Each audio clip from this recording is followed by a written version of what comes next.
evening, folks. Welcome to Zelda Speedruns, and welcome to this beautiful evening. At least, evening my time. It's here in Europe. It's raining cats and dogs, but it's fine because we're all inside and we're watching some amazing Link to the Past No Major Glitches League Dark World Round 2 today with This Is Not Yoho versus Eriror.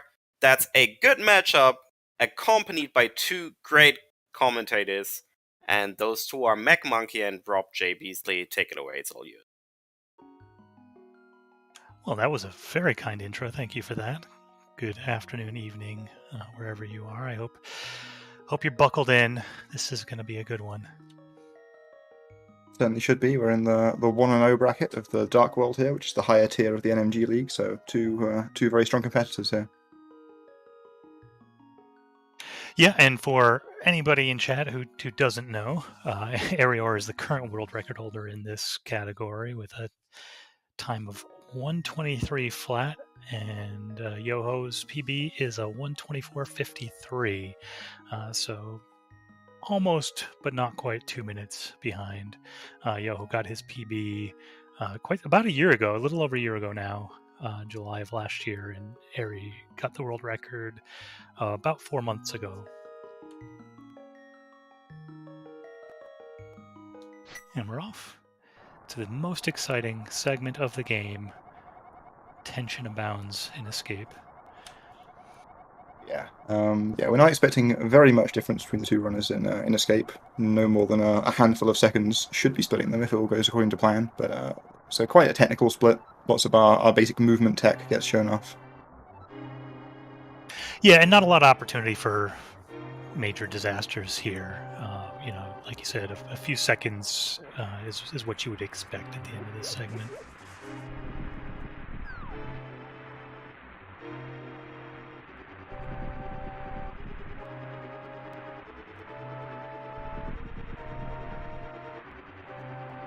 It looks like Hyrule is in the same weather pattern that our restreamer was in, raining here tonight.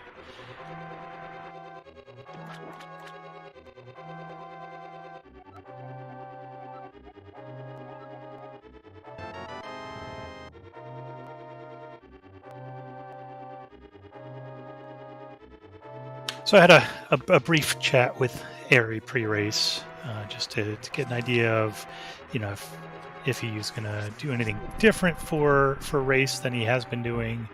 He's been working hard on trying to get more consistent with getting 123s, which is not a goal many people in the community could claim to have.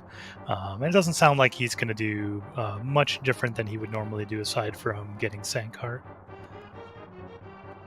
Yeah, it makes sense. 123 is a goal that only is it about like 8 or 9 people have ever achieved even once. So yeah, for Eri to try and get 20 in a month, which is what he's been doing recently, it's certainly impressive.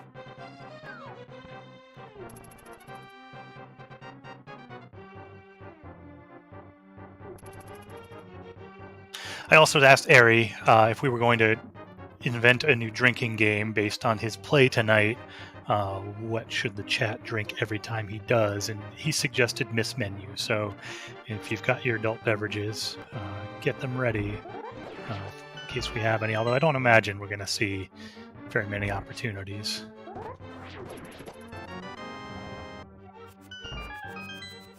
Yeah, Eri certainly doesn't make too many mistakes. We'll see if he throws in some bad menus on purpose if he's too far ahead.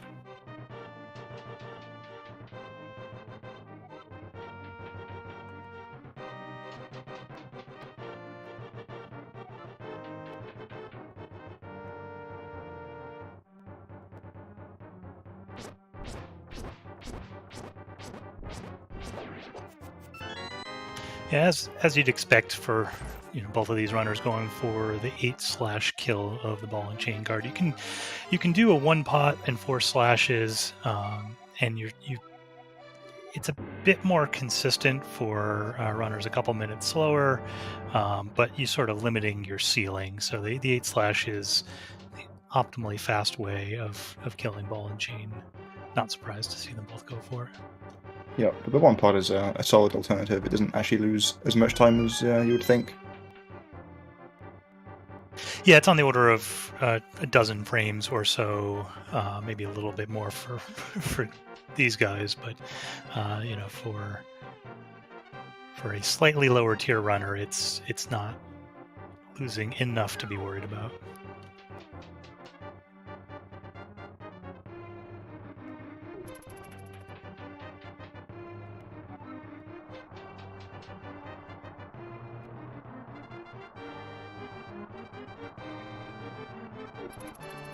So Yoho did not have an opportunity to answer my question. So if anybody in chat has an idea for what the Yoho drinking game should be during this run, I am open to suggestions here.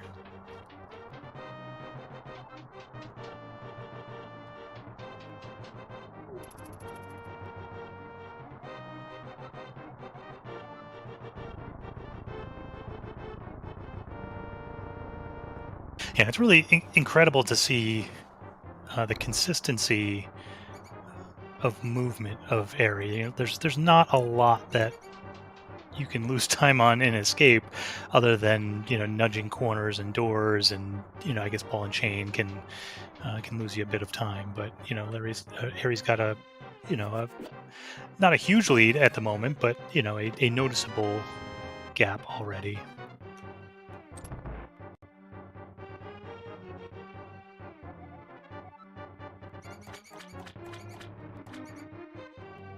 Yeah, probably see some more of the pumping going on there in the water from Eri. The moving through water is one of the times where pumping can save you the most time.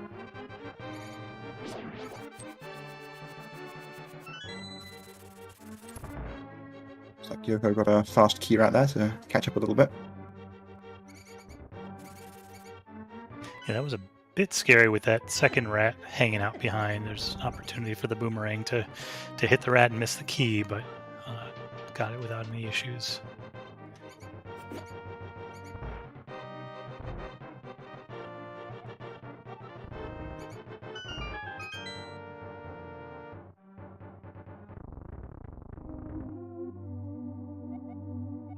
Yeah, and only about a second difference coming out of Escape.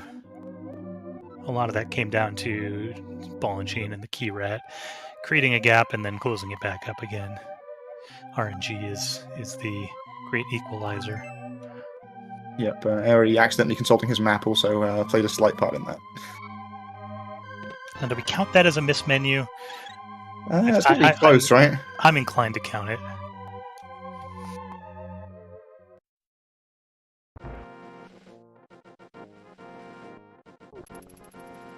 Looks like both players are opting to pick up the Sanctuary Heart here for additional race safety. Yeah, it makes sense. It's that couple of seconds is very unlikely to cost you the race, and if you know your opponent's going to do it anyway, you might as well take the extra safety.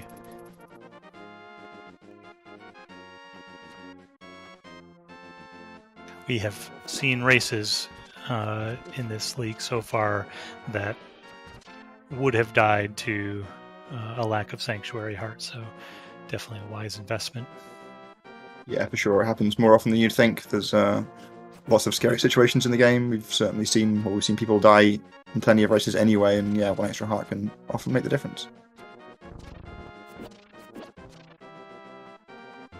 For these guys, I imagine that's the only safety we're gonna see here.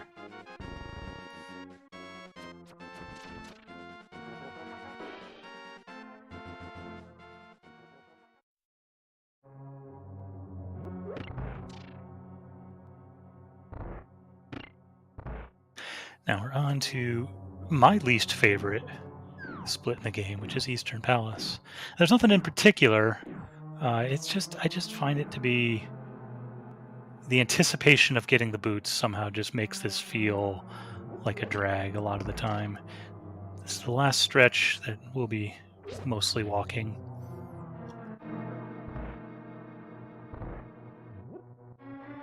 Could also be that this is the point at which my hands start to cramp up from all the pumping. Yeah, that is certainly the case. One of the punishing things about runs in this game, if you're a reset heavy player, when doing attempts, is that you have to do these first two splits repeatedly if things go wrong, and yeah, it's not easy on the hands for sure.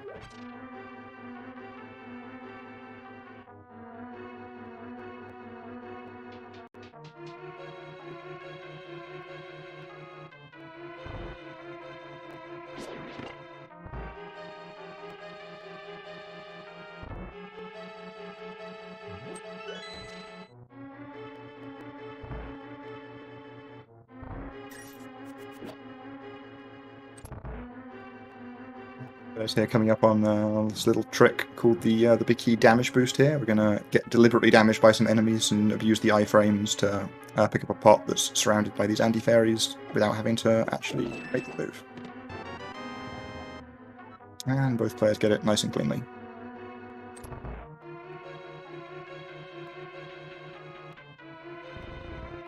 Yeah, nice and easy. And they both picked up a blue rupee up to now, which is another thing that we're looking for here to see whether or not we can skip a pot later on in Desert Palace.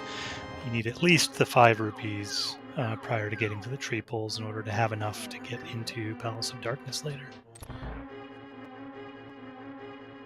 Yep, and if they get a few more incidental drops, they can skip some of those aforementioned tree rupees.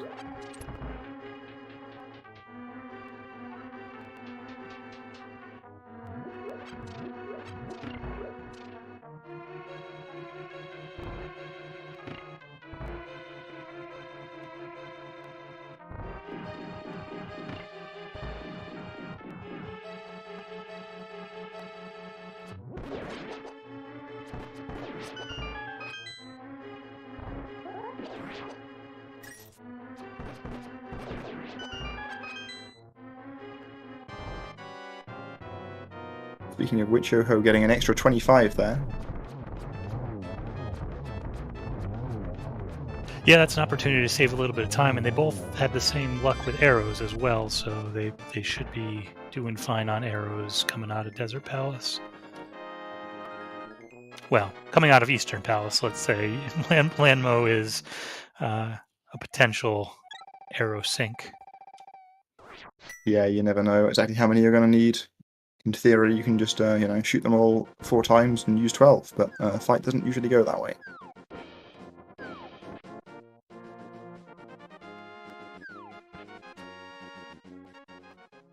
Does look like Eri got an extra drop as well, so it's 5 arrows ahead here.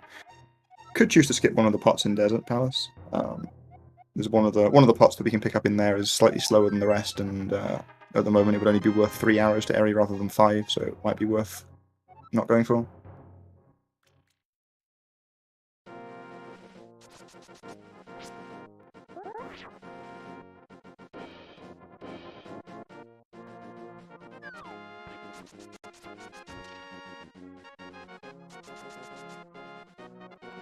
Right, and the runners do now have the boots. We see the first spin speed there. We can do a little fancy thing with a spin attack and a staircase to preserve dash speed.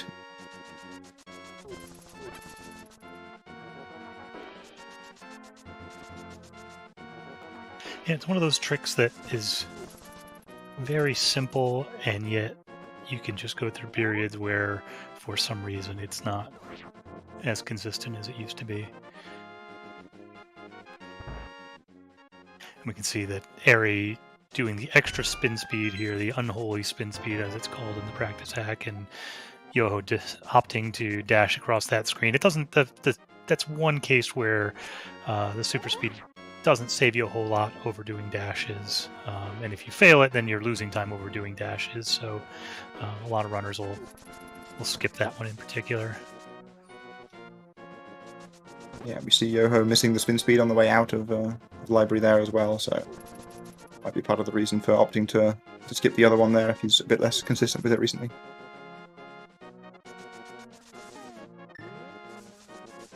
A big wall enthusiast too, giving a big hug to that wall. It's something to be able to cancel your dash close enough to the wall that you have to worry about grabbing it on the redash.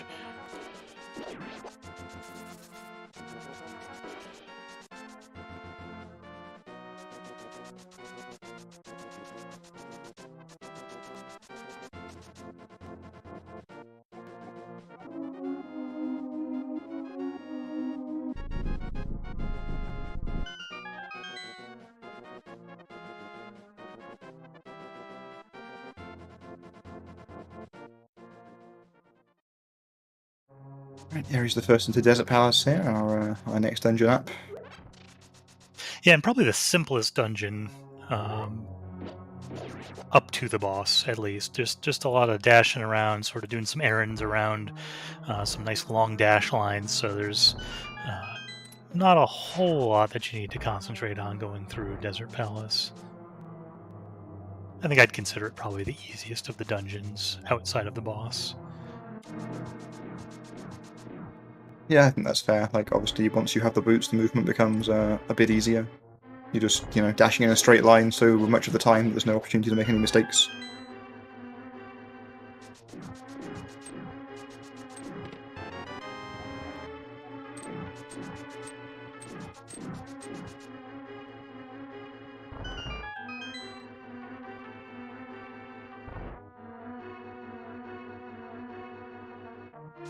Yeah, looks like Eri is skipping that extra arrow pot that I mentioned as well. Which means that both runs are going to have 27 going into the boss fight.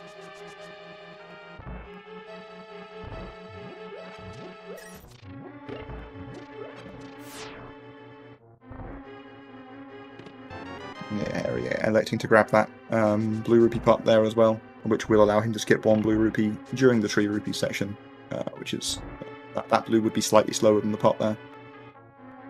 Yeah, it makes sense. And the arrows, he would have only gotten 3 from the second pot anyway, so definitely makes sense to skip those.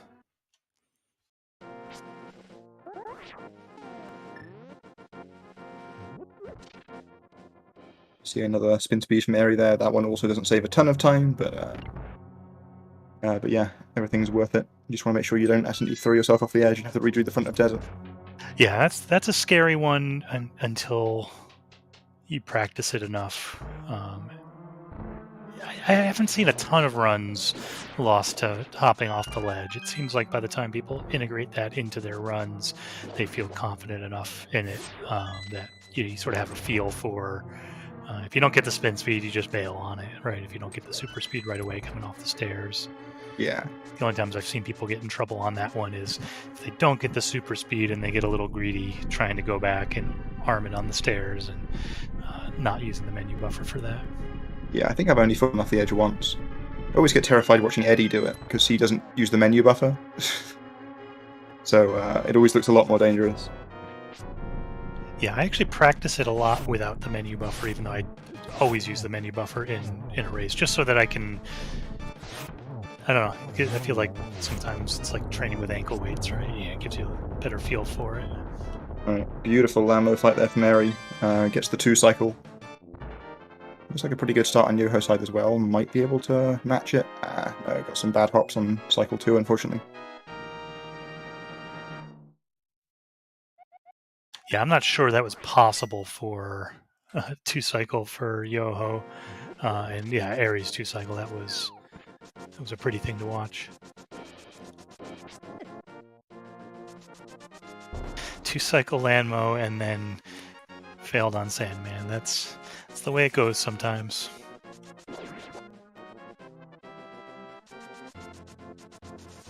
Looks like Yoho's going for the safer desert exit here. Again, only a matter of a handful of frames slower for a safer strat.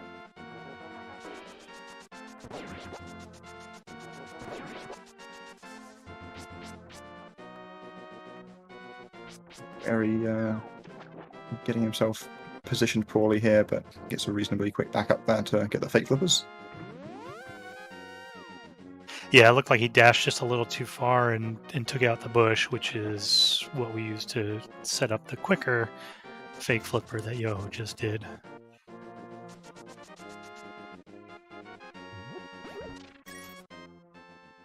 Yeah, it looked like Eri had an attempt to fix it on the first screen, which would have saved him a little bit of time in screen transitions, but failed that one and then got it on the second try coming back.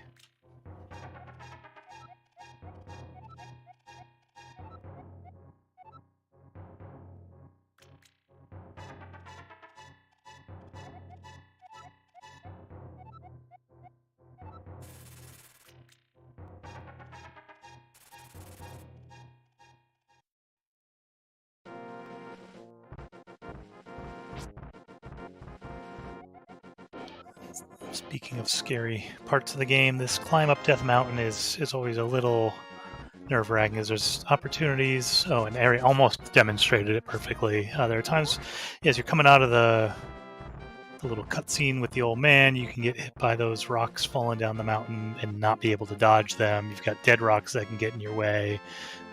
Things can escalate pretty quickly here and leave you with low health going into Hera. Yeah, for sure. The spin speed on the mountain here is one of the most important to get, simply because it can get you out of the way quicker when the boulders are coming for you.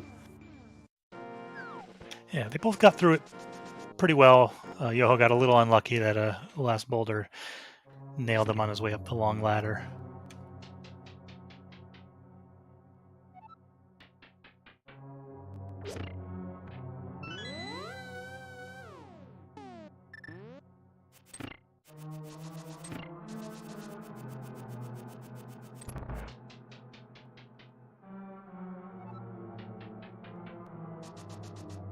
Eri going for the boomerang strats here in Hera.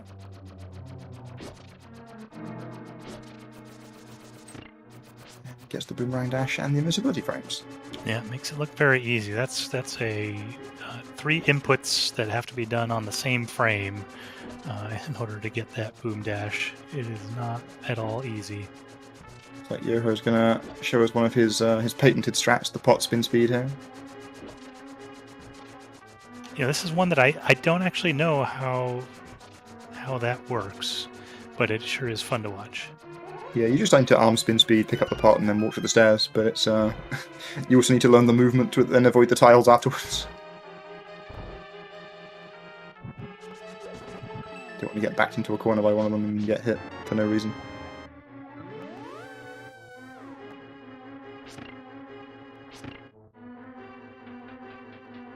Well, that was those mini Moldorms came awful close to Yoho, just coming over to say hi. Luckily, he was able to dash in between all of them. Same can't be said for the Stalfos, however. Yep, it was just camping the treasure chest there.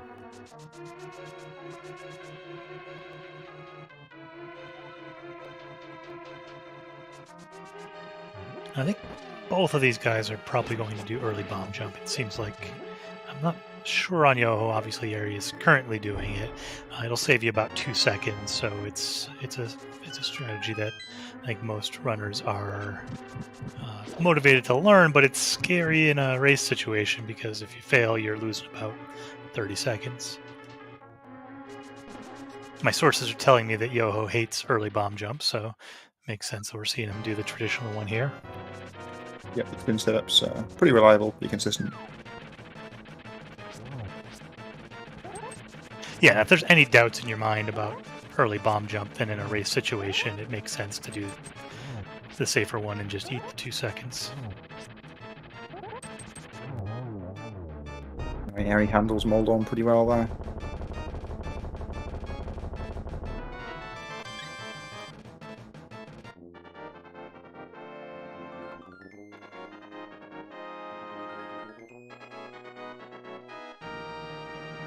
And a good fight for Yoho as well.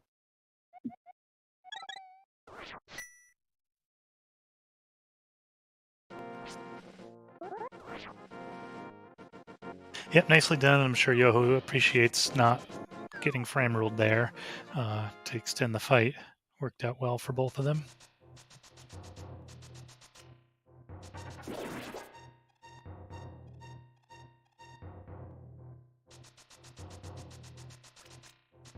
So with 30 rupees, Yoho, in theory, will have an opportunity to skip a red rupee. He can grab 3 blues and then just grab 3 reds. It's a tiny little time save versus Eri has to grab the blue rupees to get up to the 25 to 30 range, and then we'll grab all 4 of the reds.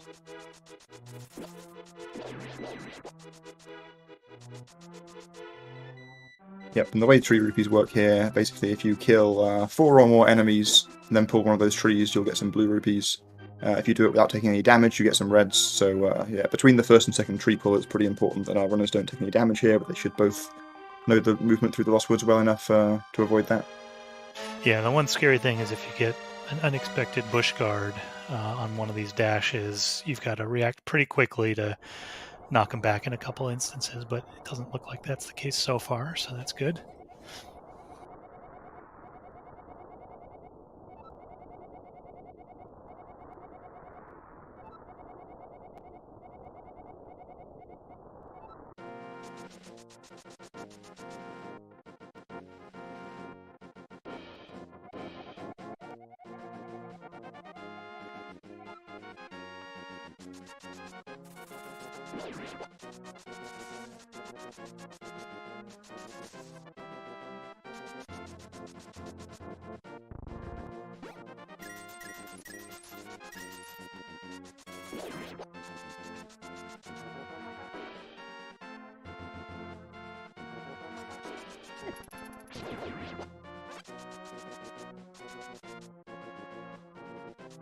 Yeah, there was a there was a bush bomb there, but Yoho did not get hit by it. So yeah, both runners here able to grab the rupees they need.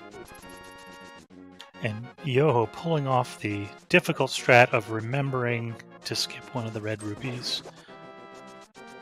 It's one of the hardest things to do. Oh yeah, for sure, especially remembering to pull the tree from the other side as well for the slightly faster movement.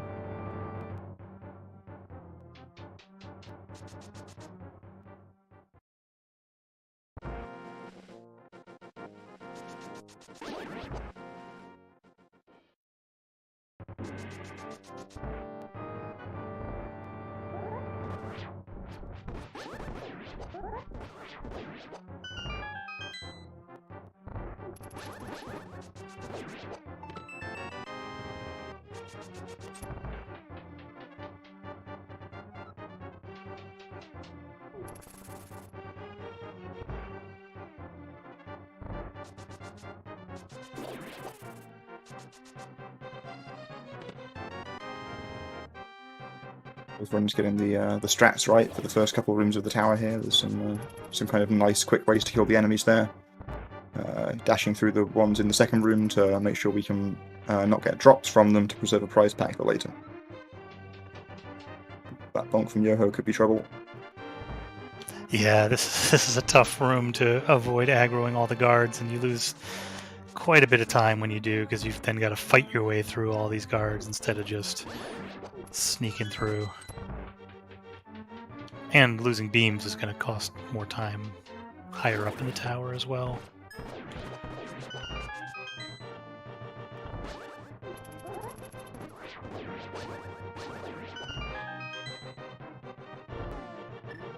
Well, it was interesting that spear guard got over to the right of Eri there. He managed to still finish the room just as fast, but I don't know that I've seen the red guard get all the way over to the right side like that.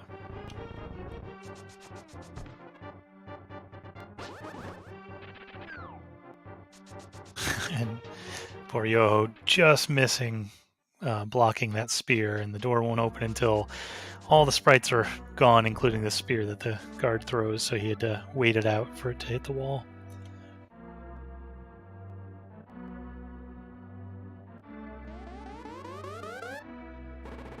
Yoho getting the frame rule on the dash there as well, taking another hit, unfortunately.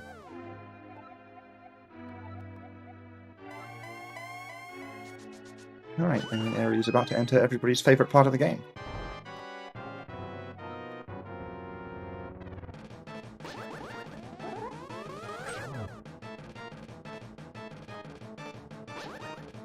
So the way the Aghanim fight works here, he'll shoot an energy ball at you, then he'll shoot 3 times with a 50-50 chance of another energy ball that you can deflect, or what we call a blue ball here, which Eri has already got one of, which you cannot deflect and will just serve to extend the fight. Then he'll shoot some lightning, and then the cycle repeats from there. You need to get 6 hits from energy balls.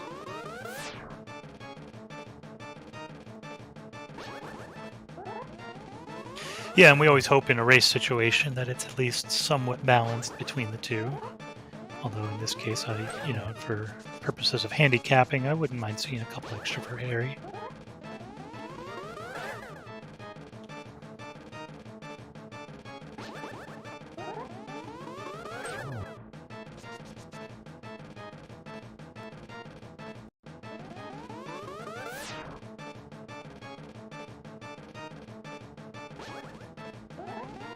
Yoho needs the help of the blue balls to help make up some of the gap in his non-optimal shopping.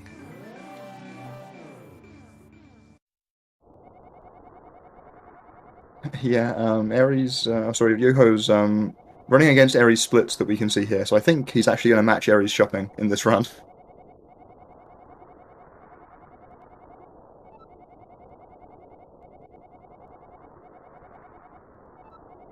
I'm not sure exactly how many blue balls Eri got. I know it was at least 3 that I saw. Yoho seems to have got quite a few as well. Yeah, I think Yoho has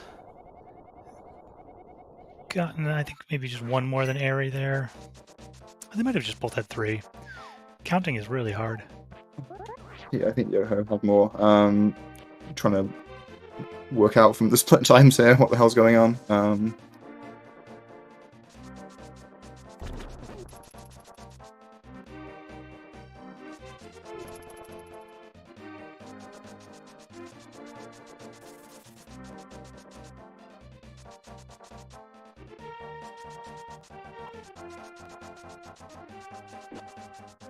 I think it's going to be 3 or 4. I think Ares is a 156 for the Aga split there. Yoho's a 206. So, yeah, it seems like Yoho had one more than Ares, so maybe it was 4 and 5.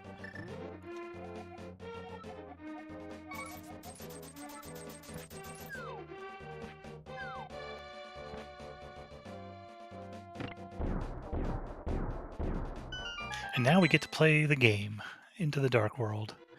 This always feels like an accomplishment. Maybe it's just because I reset a lot, but it's sort of a breath of fresh air to get into the Dark World and start attacking these dungeons.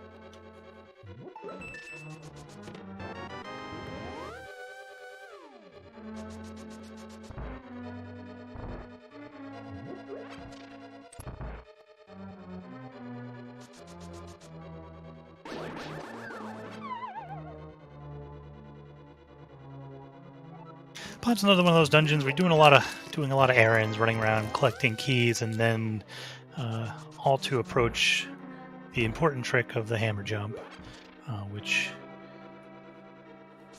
Eri will be coming up to in a couple minutes here.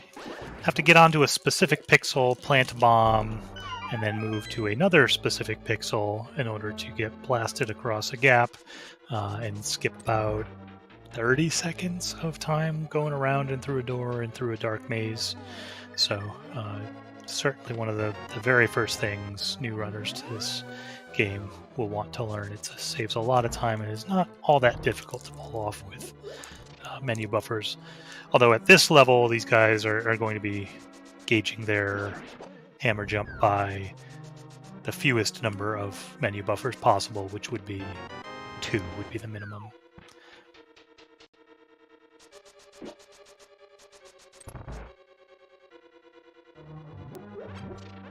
Yeah, hammer jump saves so much time. There's a good like a comparison video out there somewhere of like going to get the key you're supposed to get from the dark basement versus like a hammer jump with like so many extra buffers. It's about 30 or something, and it still comes out slightly ahead.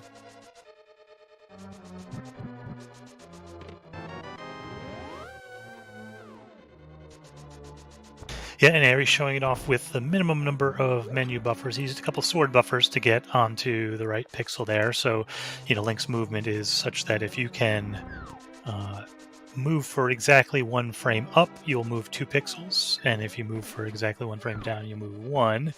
And so you can use the sword to stop your movement to ensure if you're just 1 or 2 pixels off, you can kind of wiggle your way using sword buffers and not pay the cost of an additional menu. Which is what Yoho did there too. He was off by 1 pixel, used a sword buffer to get onto the right one there.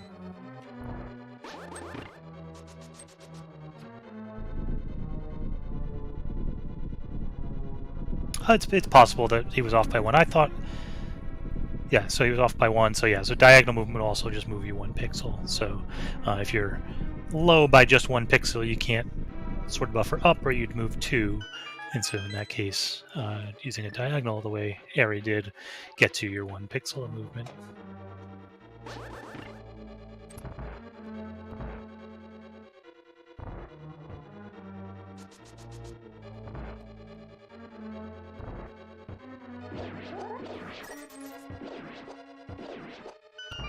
you'll see similar types of adjustments on the early bomb jumps, on the Ice Palace bomb jump. It's a pretty common way to move Link around under time pressure when you got to move just a pixel or two. Yeah, we saw Eri get. We saw Yoho get the arrow drop from the mimics there, which is actually pretty important from him there. He was on a pretty low arrow count. Eri's on a nice healthy 12. Yoho would have been at 1 if he hadn't got a drop there.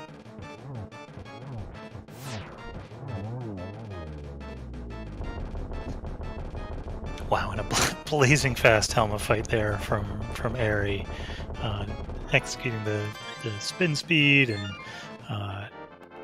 get a little lucky with the RNG. Helmet was very cooperative on that one.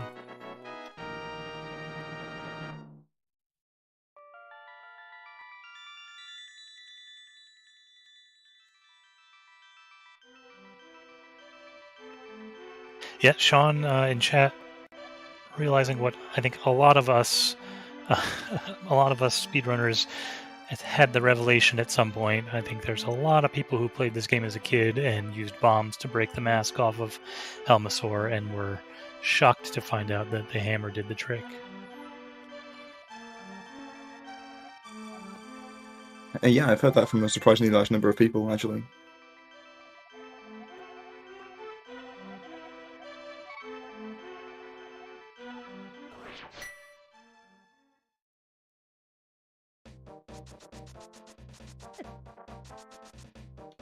Right away, Eri getting lotteried by the Ropa. So there's a few dashes in this split, another one later in the Ice Palace split, where you're dashing past these jumping enemies called Ropas, and just luck of the draw. If you get the wrong pattern, you're going to get hit. Most of the time, you're going to get through without taking any damage. But in that case, he did his dash and got knocked out of it by the enemy, losing a couple hearts. I don't imagine that's going to be a problem for him in Thieves Town. Yeah, it certainly shouldn't be. Thieves Town's one of those dungeons where, like, it's supposed to be the 4th Dark World dungeon and we do it 2nd here, so it can be a bit scary in theory, but it's easy enough to not get hit by the enemies, but if they do, they hit pretty hard.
Looking like both runners got the quick warp there. So on each of these mirror transitions, it takes about 3 seconds for the mirror transition to go from Dark World to Light or vice versa.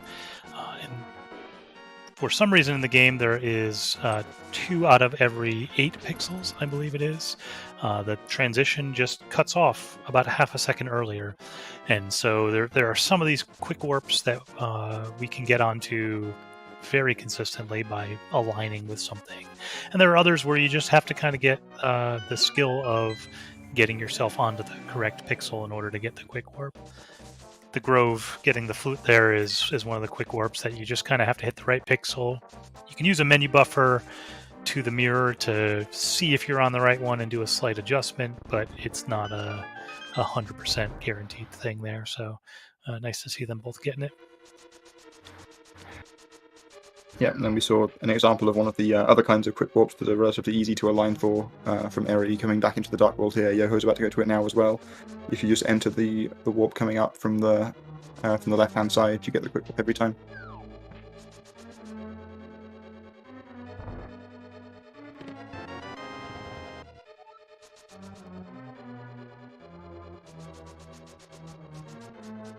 Yep, nice and easy. Those are my favorites.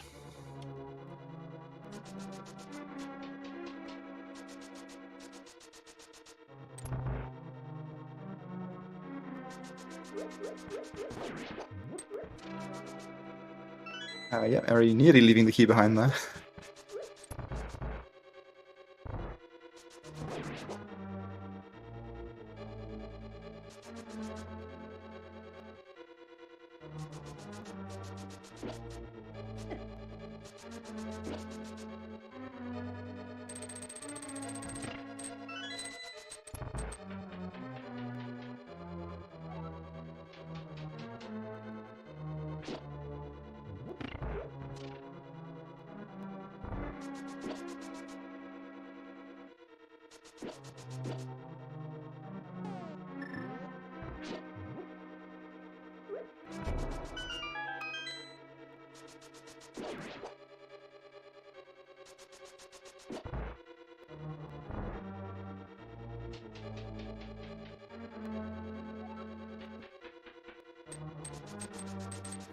Alright, fairly uneventful Thieves' Towns from either of the runners so far, which is kind of what you want to see.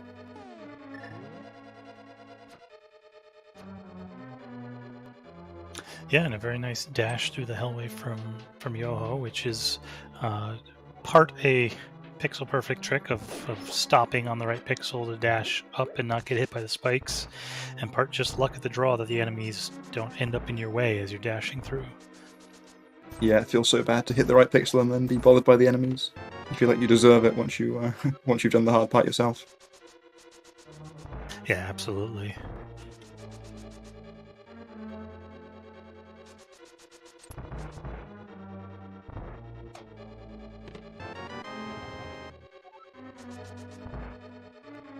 Eri picking up his Titan's Mitt there, which is, as I mentioned earlier, this is supposed to be the 4th Dark World dungeon, but we do it second, and the main reason is so we can get those Titan's Mitts, which allow us to get access to the Smith for our Tempered Sword, which will save us plenty of time going forward.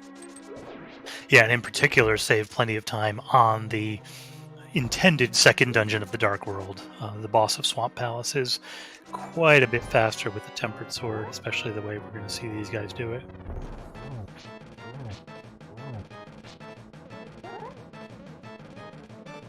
Hope we got some time in a couple other dungeons in the meantime before we get to Swamp Palace.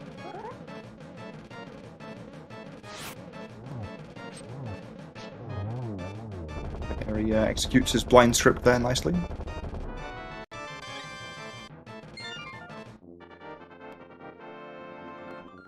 Yeah, you can kind of gauge the success of the blind script by how much of blind gets back into that lighted square by the end of it, and it didn't look like any of blind was touching the light there, so that was very well done.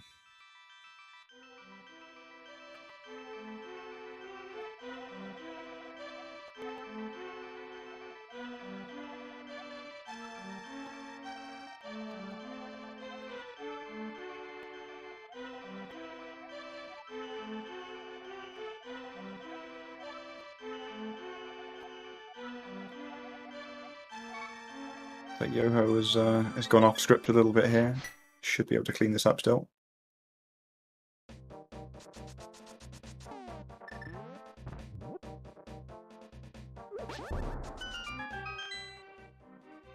The blind fight can go downhill very quickly when it goes wrong, but yeah, luckily was able to, just stay away from the floating heads there and get those last few hits in. Yeah, and there's in the 3 phases, obviously the longer you can go on script, the easier it is to clean things up if you do make a mistake.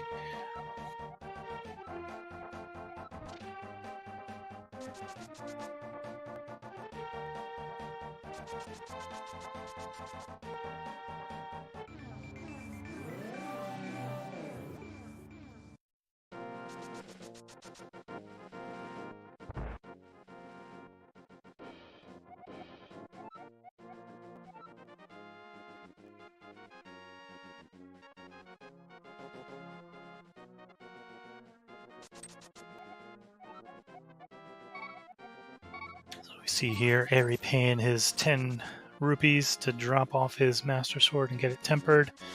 This is another one of those things that this is one I was surprised by when I came back to the game. As a kid, when they told me to go away after dropping my sword off, I thought I had to go away for a while. Ended up spending a lot of time going around looking for pieces of heart before coming back and getting my tempered sword, and it kind of blew my mind. You just need to leave the screen.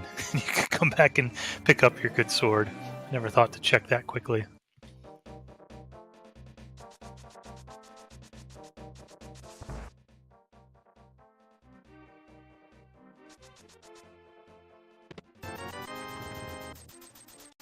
You see both runners, they're picking up a whole lot of money here too. That's for the flippers that we're going to pay for in the next split, Ice Palace. In order to get to Ice Palace, we need the flippers.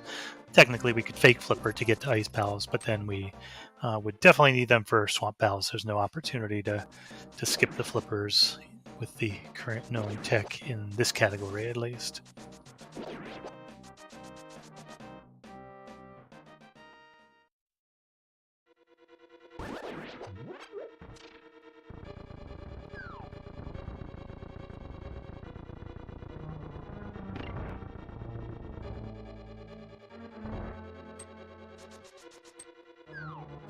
That mummy room is one that gives a lot of people grief, and I know Ari had recently been talking about how he'd been having some trouble with consistency in that room, so good to see him get through that clean and easy.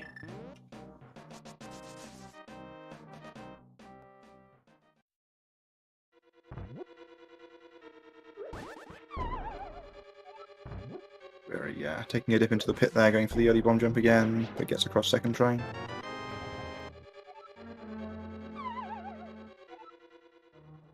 Now, I think Gary's bomb count is still fine as well, after losing one there. Yeah, he should be fine with 4.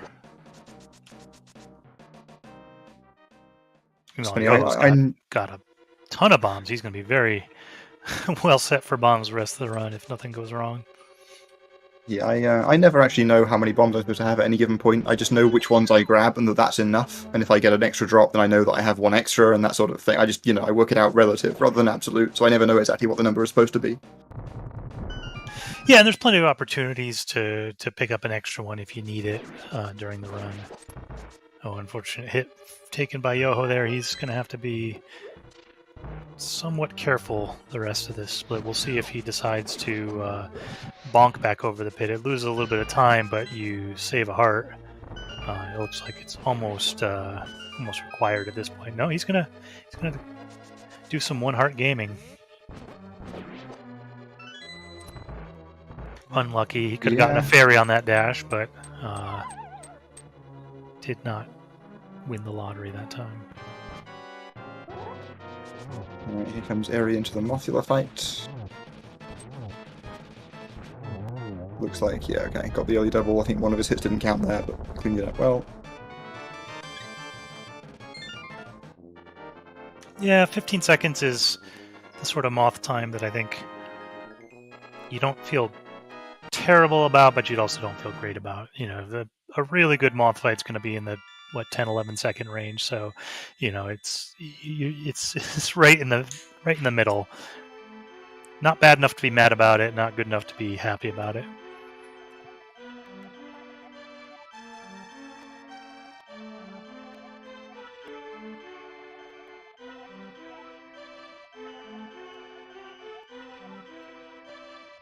Yoho grabbing the extra heart from the pot there, and then no fear throwing it at the mini Helmasaur. I guess if he knew he didn't get a heart drop on Hammer Jump Bridge, then yeah, it's actually safe to do that. Ooh, Speaking of a 10 or 11 second moth fight, yeah, who needs hearts when you can get a moth like that? Yeah, 0 spikes moved from the edge of the room there, which is basically the perfect moth.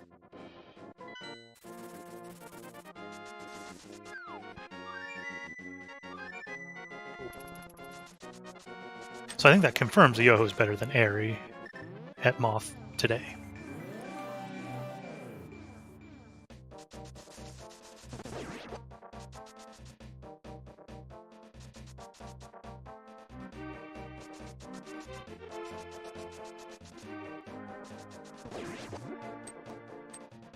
Alright, so we see Eri off to get his flippers. We'll pick up the Quake Medallion on the way because we need that for Turtle Rock. That's why we're heading to Zora's domain in the Dark World now.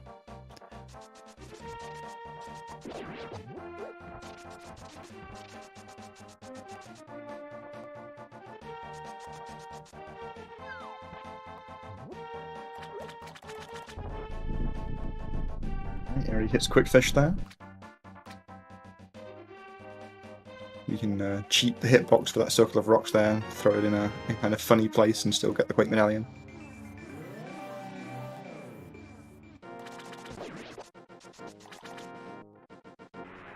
Yeah, I think that's one of those tricks where you just got to learn the visual cues for where to stand, but it just feels bad when you when you miss the quick fish and have to go pick something else up. It's a sort of the walk of shame. But I don't think it's as hard as many people think it is getting quick fish.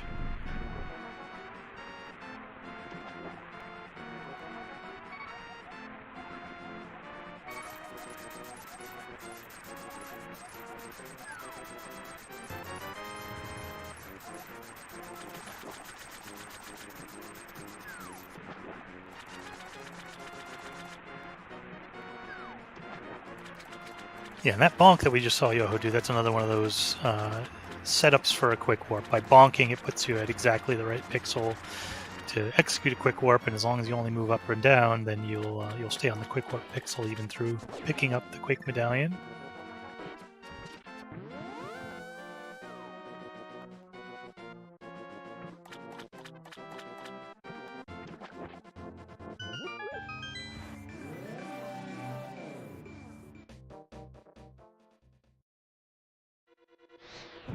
A nice trip through Zora's domain. What we're looking for when dashing through here is get nice clean dash lines, no accidental hops into the water, not dashing in the water across the top of the screen when it's possible to be on land, that sort of thing.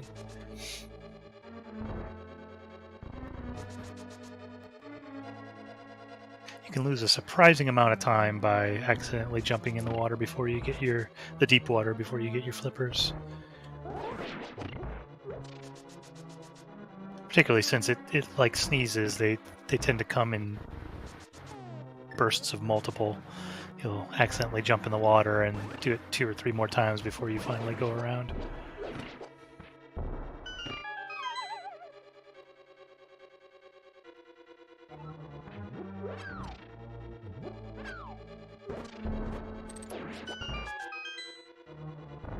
Right, Eri, coming up here on the actual most important trick in the run, the Ice Palace bomb jump, saves us, I'm not entirely sure exactly how much, but it's in the range of multiple minutes. Where we just completely sequence break the entire puzzle of the dungeon here. Yeah, there's another category that's called GDO, which is Glitchless Dungeon Order. So the idea is a lot of the tricks that we use in NMG to skip things, make things quicker, you can't do in that category. You got to do all the dungeons in the order that the developers intended. It's very much like your experience probably was as a kid if you played this as a kid. And the worst part of that is Ice Palace routing. It just is a lot of walking around Ice Palace.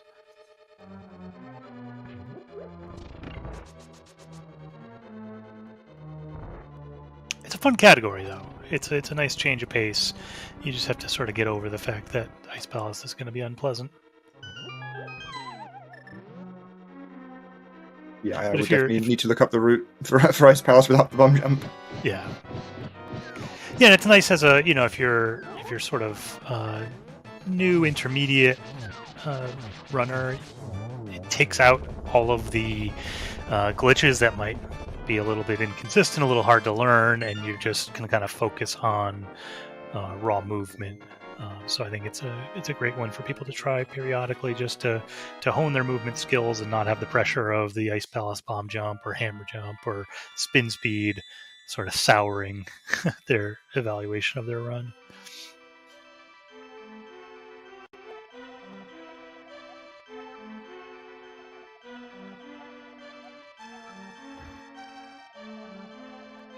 Well, the dungeons are numbered on the map, and so that's the order that the category uses, is the dungeon numbering.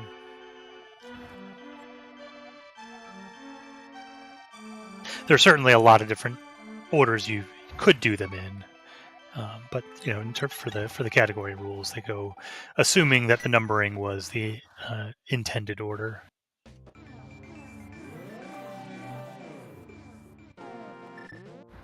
Yoho dropping his sword there, not able to get the poke into spin. Gonna have to clean up Cold Stare here the hard way.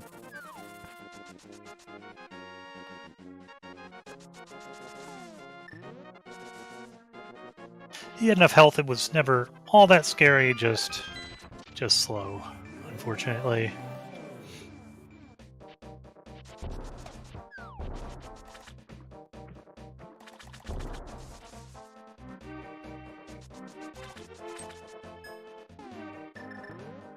Eri now, in accordance with the boomer shopping tradition, straight to Swamp Palace here.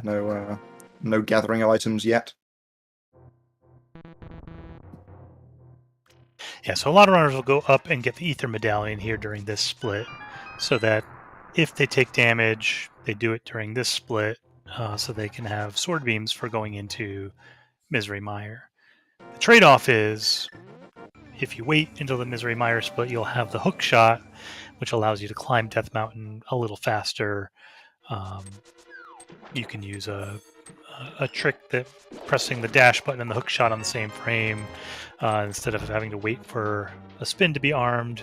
And you can do a trick called a sword climb, a hook climb, that allows you to climb the stairs very fast. So it's sort of a risk-reward type of thing.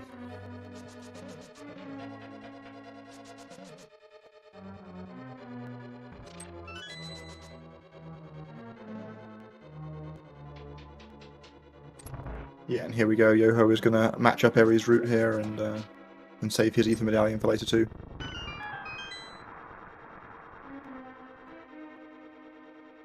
Yeah, I wonder if this is a result of running against Eri's splits, like you said, or whether this is a true change of heart.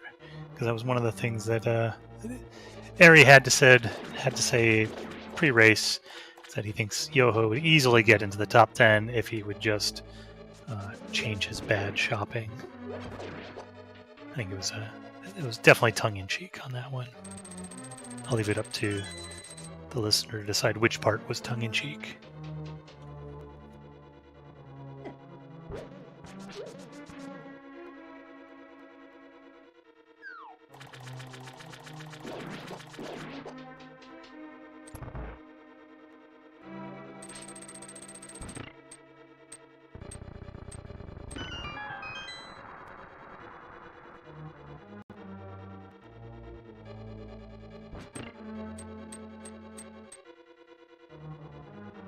Swamp Palace has a dungeon, not very difficult, but a lot of opportunities for the enemies, the enemy movements, RNG to sort of slow you down bit by bit. It's sort of death by 1,000 paper cuts in this dungeon sometimes. Yeah, for sure. There's not really a screen on or in Swamp Palace where you're going to lose 5 seconds in one go, but you can definitely lose a couple dozen frames on every single screen, and that adds up over the course of the split.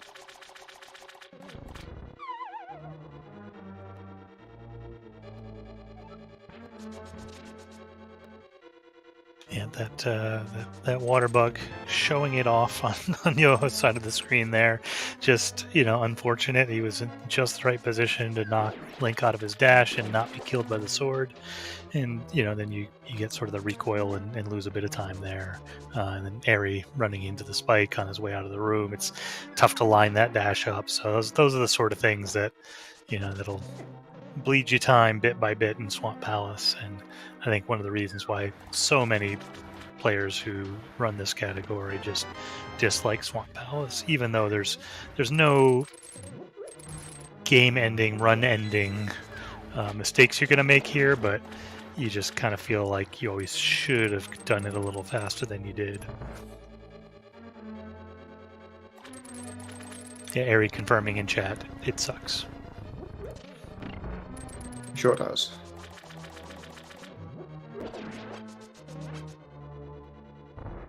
So Eri picking up those arrows, get him up above the magic number. I think 19 is the number you're looking to walk out of here with.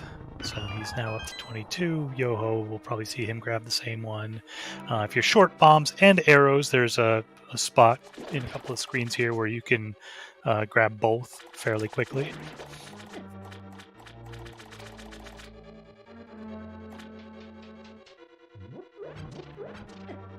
Oh, and actually Eri grabbing both of those as well. I mean, it's nice to have an extra bomb, especially in a race situation. If you somehow mess up spooky action in Mire, which is a trick we'll see in a few minutes here, you'll need a bomb in order to complete the dungeon, and then you'll also need a bomb to get the ice rod. There's not a great opportunity, not a guaranteed opportunity to get a bomb between here and those two. So having two is a pretty good idea in a race situation. Eri going for the zero cycle Largus there, not quite pulling it off, but going to also go for the Thyroid quick kill on phase 2 and gets that nicely.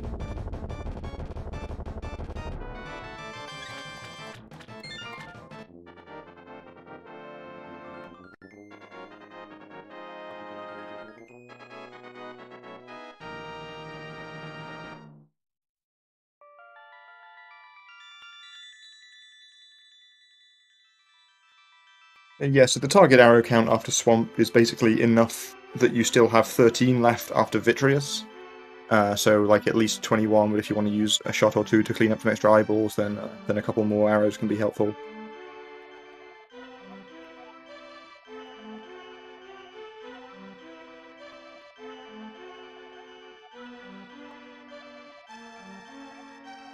Yeah, I agree with Vortex of Doom in chat there. If I needed the bomb, I would grab the arrows with it every single time.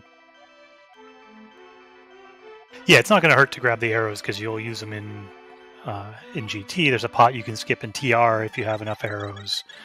So yeah, they're not going to go to waste.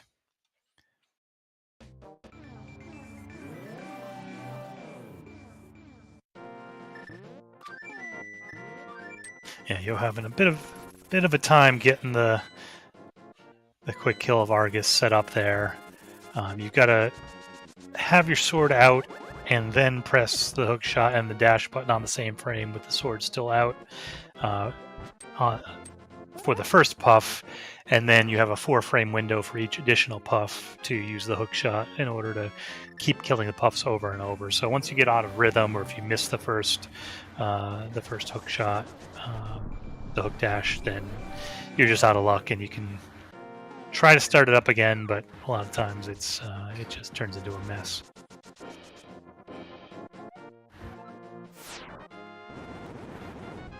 Yes, I apologize for giving incorrect information on the arrow count. I'm not good at counting, so I just keep grabbing arrows until I can't hold anymore. Yeah, it's never a bad strategy. You can always put them to use. There's lots of extra things you can do with arrows on the Gannon's Tower climb anyway if you've got spares. Yeah, I'm exaggerating slightly, but there are opportunities to pick up arrows. So if you're around 20, I think 19 was in my head. 21 is the right number. It's going to be fine. You might use extra on Vitreous to clean up the last couple of small eyeballs. You can pick up arrows in TR, GT. There's the chest. There's some extra ones. So it's not going to end your run if you're slightly off on your arrow count.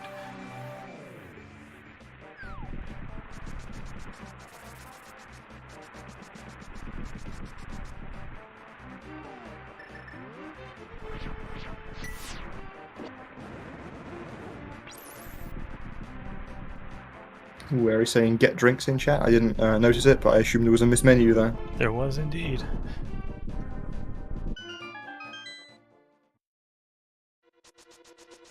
It's good because I think chat was getting a little thirsty. Oh, there it is. It was upcoming. It was a preview of coming attractions.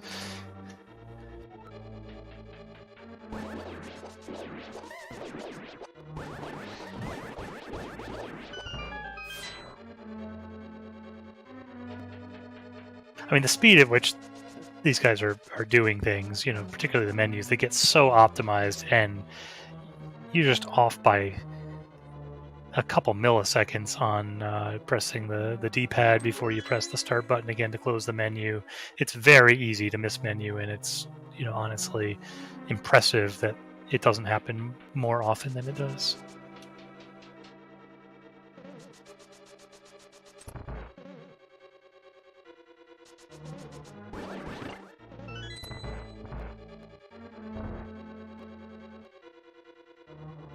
But I guess that's what spending, 4.5 years speedrunning a game will do for you.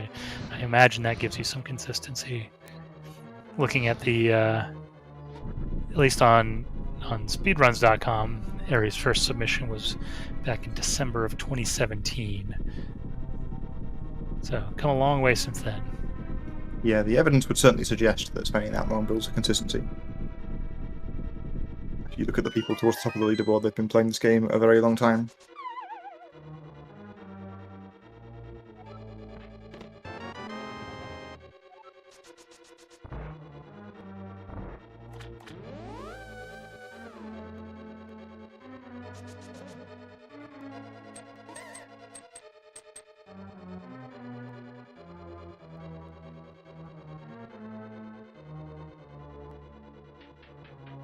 Has a bit of an adventure there in Maya 2. Went for the beam to be in the room without full health, and had to do some kind of funky movement to fix the mess.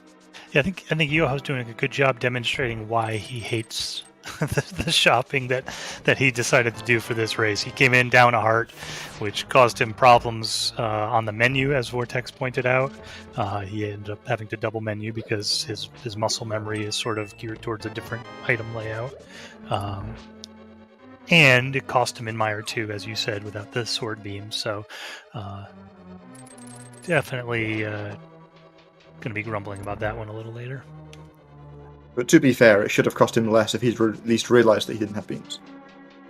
True, yeah, no, it's definitely his fault. But, he at least has some excuse.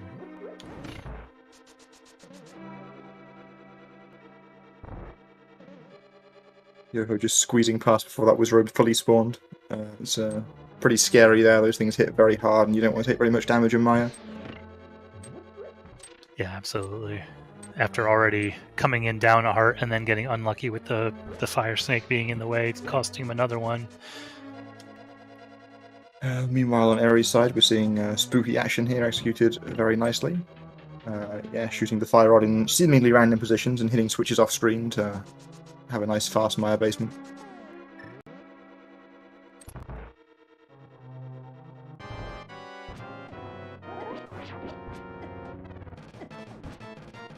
Uh-oh.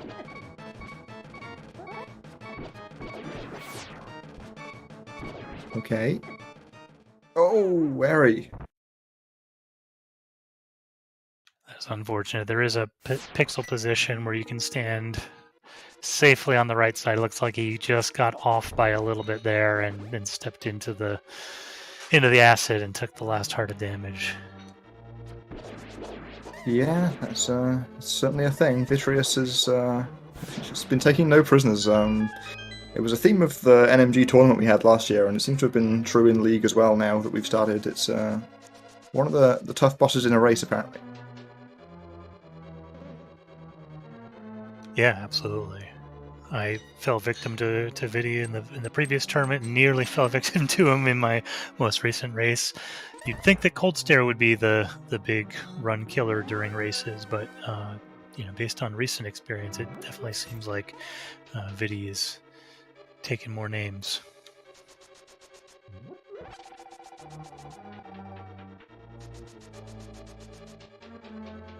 Oh, that's 2 hits that Yoho probably would like to get back.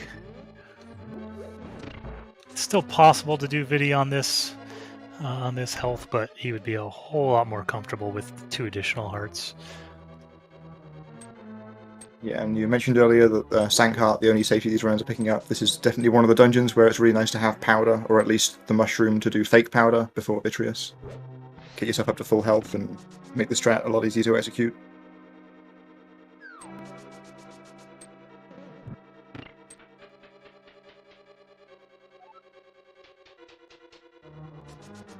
Yoho able to pick off those last eyeballs before getting shot by the electric, and then yeah, is gonna finish off Victorious first try here.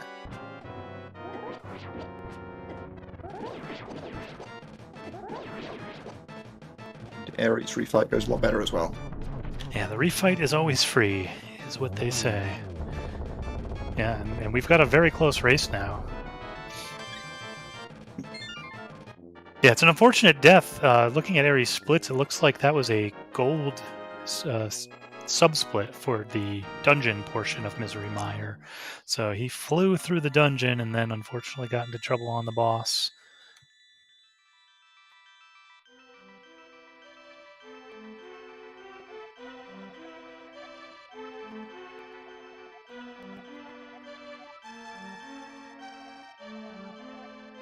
Yeah, I'm not sure what Aries' gold is for like the entirety of the Mire split, but it certainly looked like it wouldn't have been far behind if he'd killed Vitreous first try.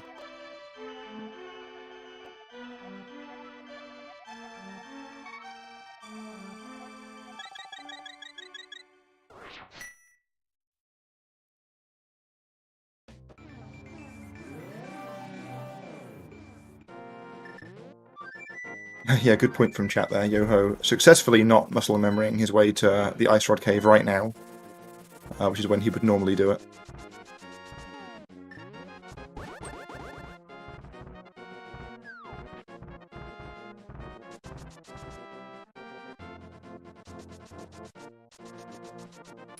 Yeah, so I don't know if Yoho is watching either the restream or just watching Aries' stream to know where he stands. But if he is, I'm sure the pressure just ratcheted up a whole lot coming out of Misery Mire.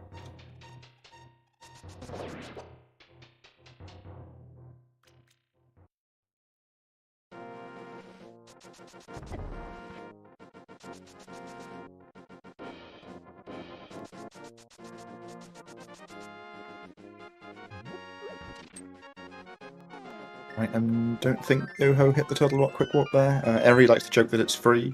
See if he gets it. He certainly does.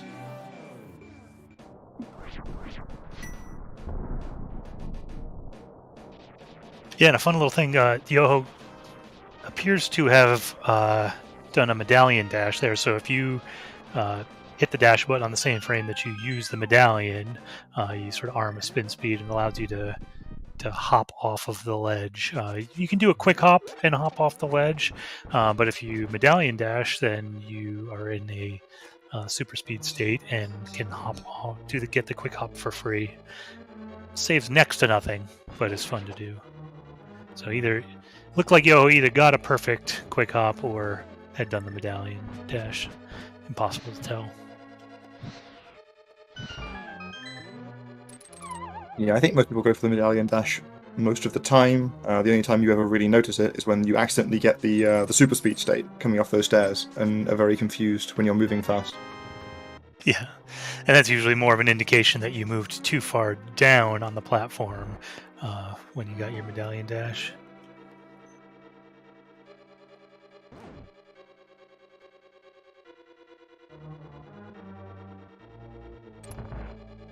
So looking for a fairy drop there. Didn't get it on the first opportunity with those pokies, but thankfully Chomps went well enough that he didn't need it. Yeah, Eri getting slightly less favourable RNG, having to go high to place the block, but yeah, still a nice room. Yeah, our runners making Chomps look a lot easier than they usually are.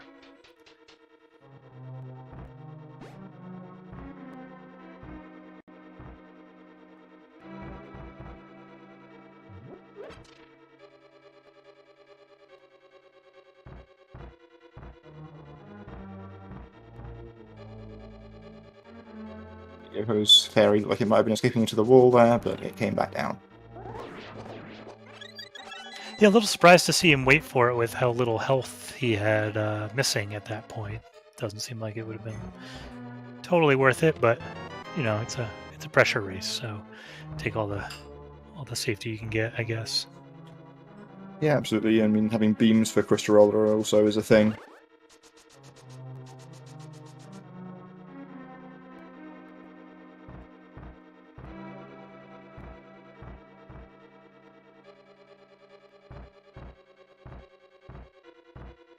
Pretty good pokey RNG there on Yoho's side. Let's see what Eri gets. Ooh, The RNG wasn't too bad. Yeah, just slightly off on that second spin. Yeah, I always feel like I get robbed when one of them gets spinned a single time. Like, they don't move that fast. They should always be doubles, right? Yeah. Yeah, pokies are weird like that, and it takes a little bit of time to get used to, when you can actually spin them and kill them with one spin, or with a double spin anyway.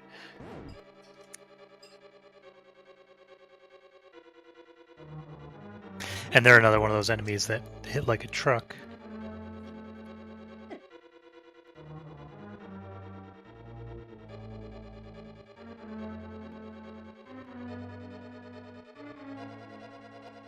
I don't know what happened there. Looked like Yo had started his dash and then somehow canceled it and got hit by the beam and knocked off. Thankfully, he had plenty of health, so I don't anticipate that being a problem. Just a little bit of a time loss that he probably didn't want. Yeah, waiting for the fairy is looking a little bit better now, though. Yeah, that's a very good point. Yep.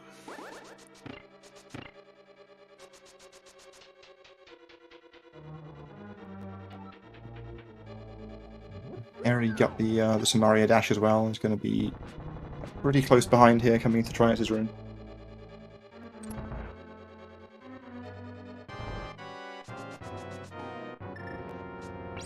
Both of them here going for the fast backdoor straps.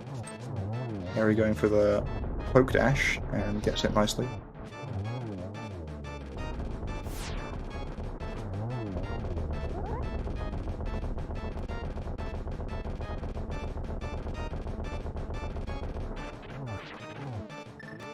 Okay, you're having to tank a hit there on the second phase, but at least gets the boss dead, and same with Eri.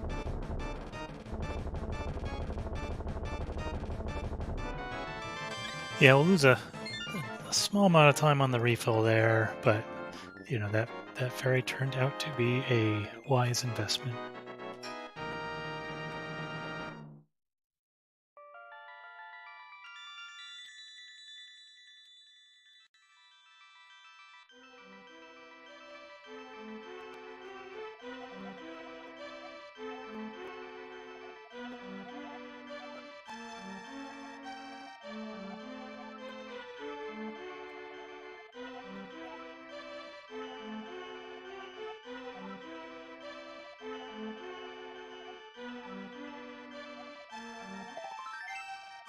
Yeah, very, very exciting to see this race just a few seconds apart going into GT. Got 4 seconds according to the timers separating our two runners.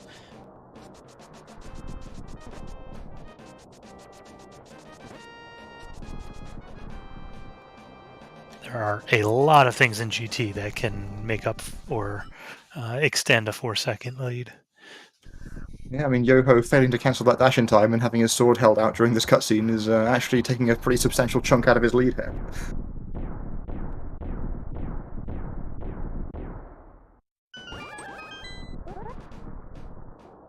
Yeah, it took about a second off the lead, didn't it?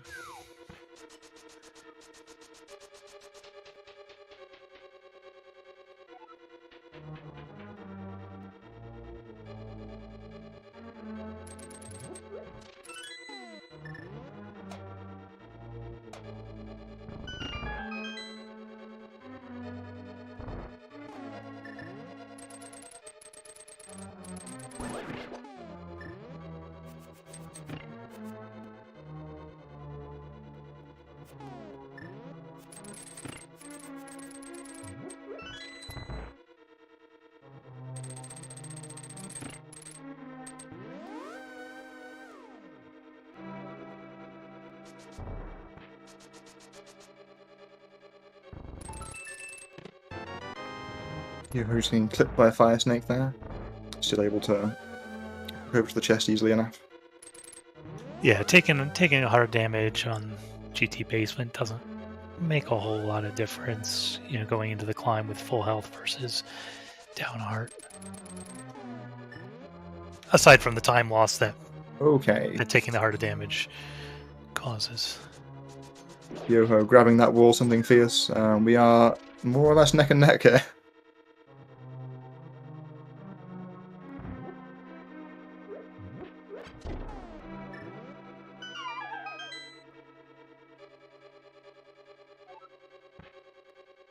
I don't know if Eri was trying to go get the arrow chest there and failed, or what happened. That looked a little strange on the bombable floor.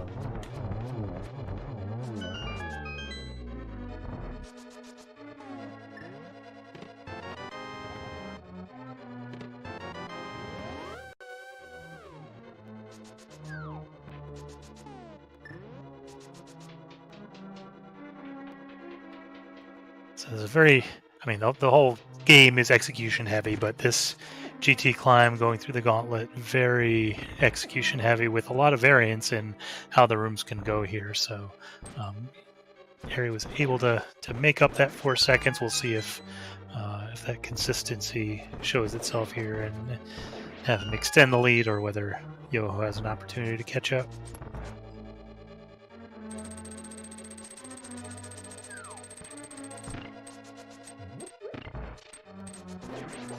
Harry showing off the fairly new bow dash strat here in Spike Room, and Yoho showing the old faithful dash strat.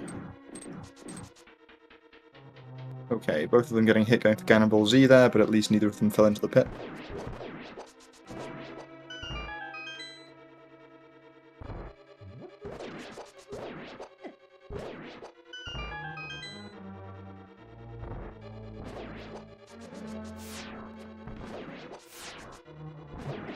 Zazex being not too friendly to either of them here in Gauntlet 3.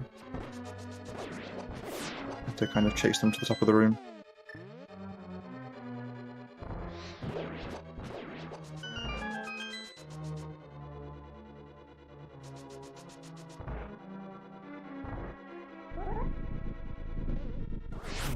Well, that was odd.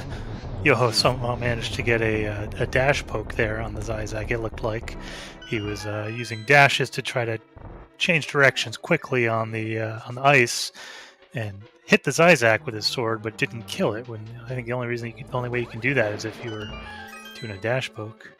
I wanna see a replay of Yoho's Lambo fight there. It looked like the first one had put its head back underground before he got the second hit and killed it, but it did die.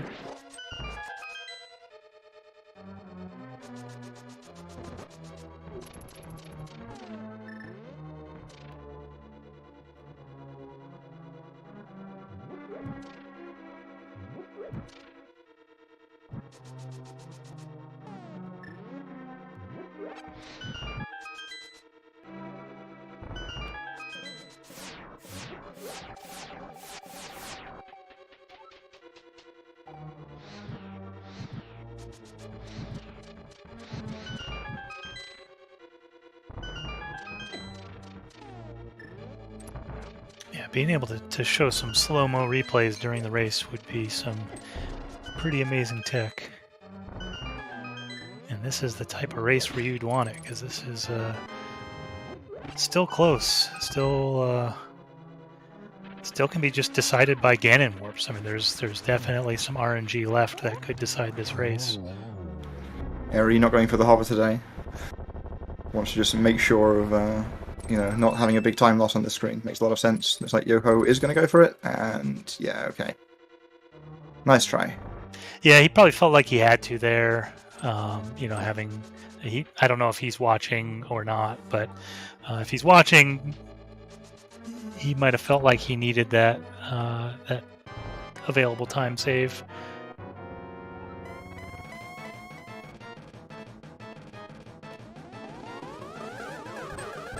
Right, Eri entering the fight with our geometry wizard friend here. Double into triple should be a trivial 3 cycle from here. Yeah. Yeah, that second pattern was very friendly.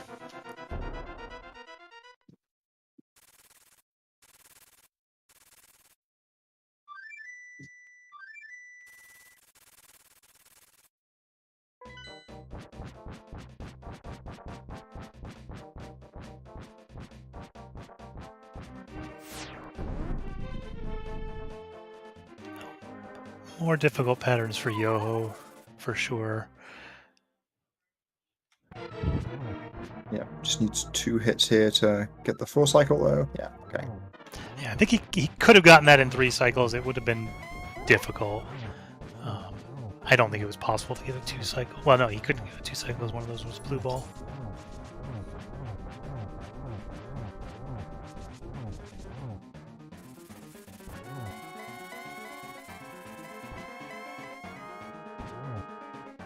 Eri making phase 1 and 2 of Ganon look very easy there. Nice and clean, getting the 1 and 1.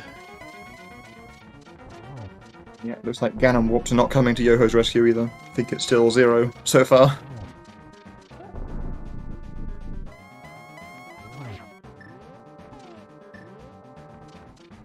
Well, there's at least another opportunity to drink.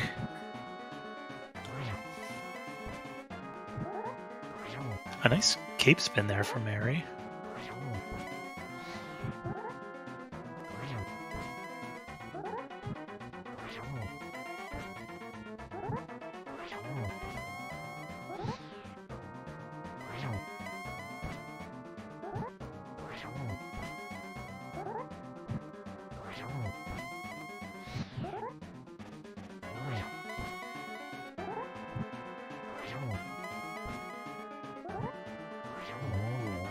Right now, Yoho's getting some Ganon Warps.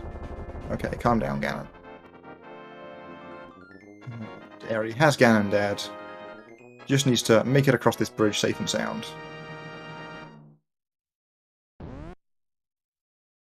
Congratulations to Eri. Yeah, GG Eri.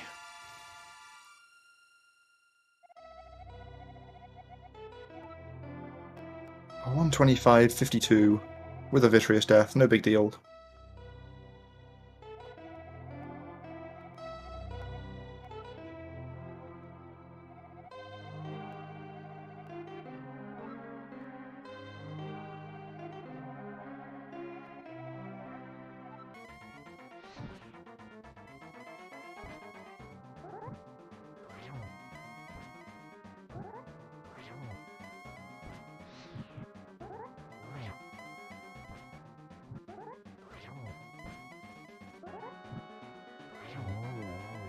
Yoho has also vanquished the pig. Gonna go ahead and cross this bridge about a minute behind in the end.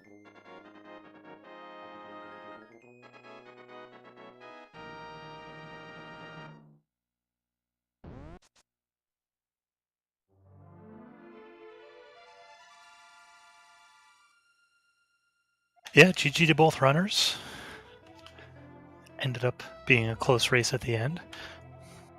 So we've got Eri joining us, congratulations. Yo, thanks. Yeah, I mean, thank you for giving us a race. I wasn't unhappy, except for the Vidi death. Like there were some small sloppy stuff here and there, but except for the Vidi death, it was just 123 caliber run, so nothing to scoff at for sure. Yeah, definitely. Yoho made it really close up until the end. He had a really good. I feel like he had a really good Total Rock and GT until the hoverfall. I think it was definitely. I was definitely sweating it at the end. I'm not gonna lie. Yo, GG. Looks like we've got Yoho with us as well. GG's. Yeah, I don't think the hover mattered. You were ahead of me already, so. Were you watching? Yeah, I looked at the stream whenever I fell or whatever, and Eri was already 2 rooms ahead of me. So yeah, the hover would have made things closer with the Ganon warps you got. That would have been the nail in the coffin for sure. I think you would have needed the opposite Ganon warp luck. I don't think Eri got a single Ganon warp. I got one, but yeah, that was still really good.